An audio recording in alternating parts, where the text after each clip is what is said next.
pound for pound king, Terence Bud Crawford, back in the ring December 10th on BLK Prime against David Avanesyan. How you doing, Bud? I'm doing good. I'm doing good. Hey, man, before we get into the fight and everything going on, I don't know if you saw the tweet from Regis this morning about not getting paid. What were your initial thoughts? Because I know you got $5 million in the bank already. Hey, that's not cool at all.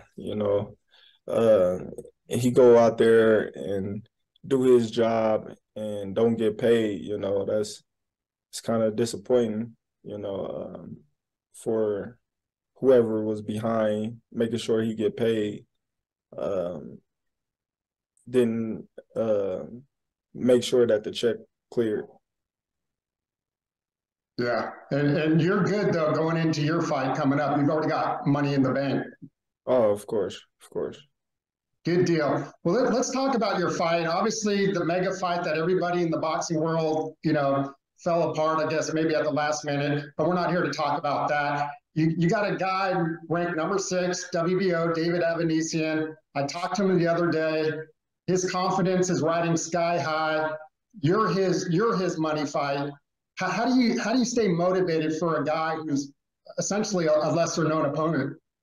Well, just because he's a lesser known opponent doesn't mean he's not dangerous. Doesn't mean he doesn't belong in a like he doesn't belong in the ring with the top welterweights.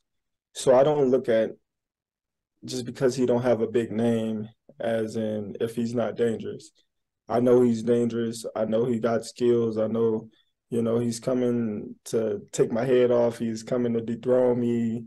He's coming with, a lot of passion and will and desire to overthrow me. But it's my job to stay focused, train hard, and make sure none of that happens come December 10th.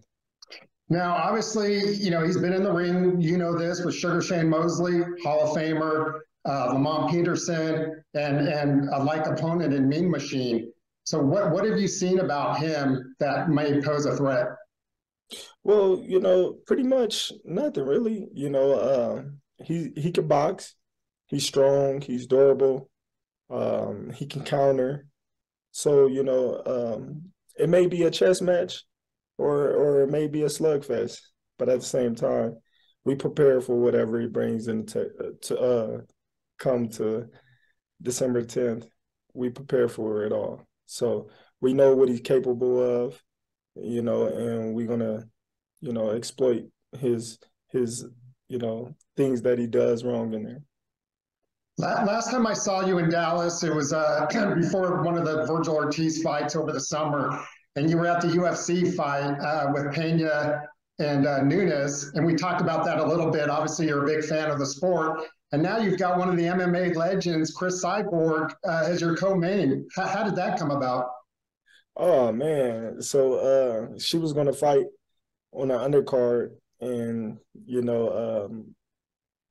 they had asked me, what I think, and I'm not opposed to anyone, fighting on my card, so I thought it was cool. I was like, yeah, that'd be cool. She got her own fan base. She got a big name in the sport of MMA, and it can transition over to boxing, so why not? Good Yeah, for I'm sorry, what was? I said it's good for entertainment. Yeah, and I talked to her yesterday, and she's super excited to be on your card, by the way. Oh yeah, for sure. But listen, man, obviously, the Spence fight not happening, and you guys have always had a friendly rival, it seems, a lot of mutual respect, although you take jabs at each other. But there's a guy that Spence is really close to that it seems a little bit more personal in Jermell Charlo. He came out on IG, as you know, recently, said you're scared of Spence, you need the money, him and his brother, and Spence kind of made your name. What do you say to all that? Something is wrong with that dude. He got to stay off of whatever he on, because if I can recall, I was already a 2-time world champion before he was even a champion, both of them. So how somebody piggyback off of my name when I was already, the man.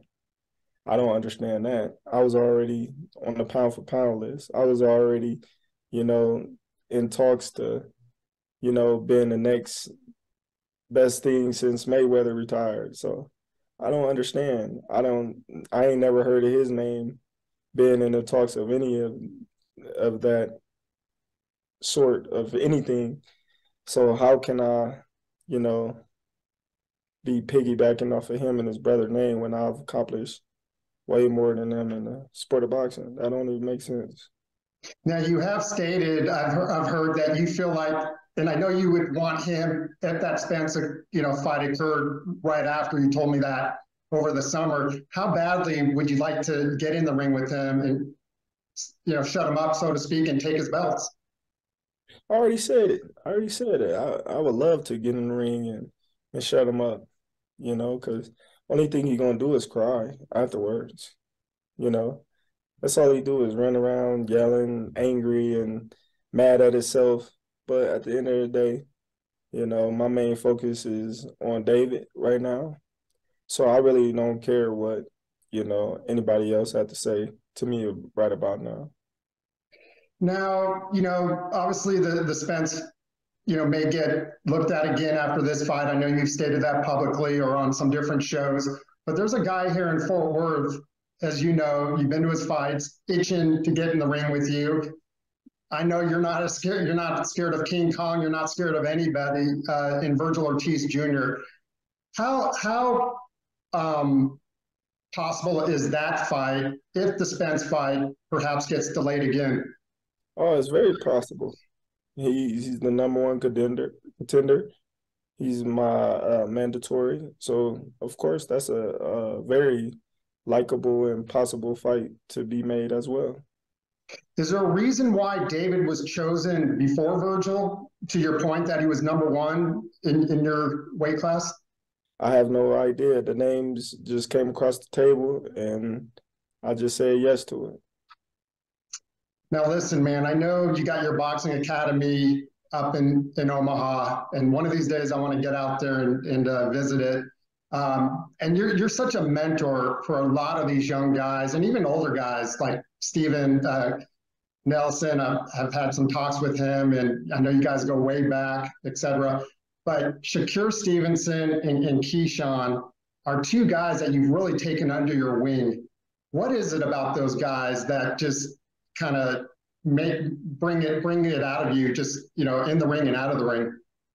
Well, you're talking about two talented young fighters that got the heart and the desire and the will to become great, and Keyshawn and Shakur, they grew up together, Keyshawn, growing up under Shakur when he was living in Virginia, and they sparring and competing against each other. And then as they got older, I'm sparring them and I'm teaching them little things, and they keeping me sharp because, once you get to a certain point in a uh, professional standpoint, everything kind of slows down because you got 12 rounds. But then here you go, you got two young kids coming out of the Olympics, and everything is fast with them. Everything is fast paced. So they keep you sharp. They keep you, honest. And as they grow and get stronger, and fill in with the professional style, they start testing you mentally, not physically. They start testing you mentally, because not only is they bringing the speed and the reflexes and the athleticism, they bring in the smarts now as well. So, it's great for all around, both of us, all three of us, I would say. And you're an old head now, and so I would imagine they really look up to you and take that advice.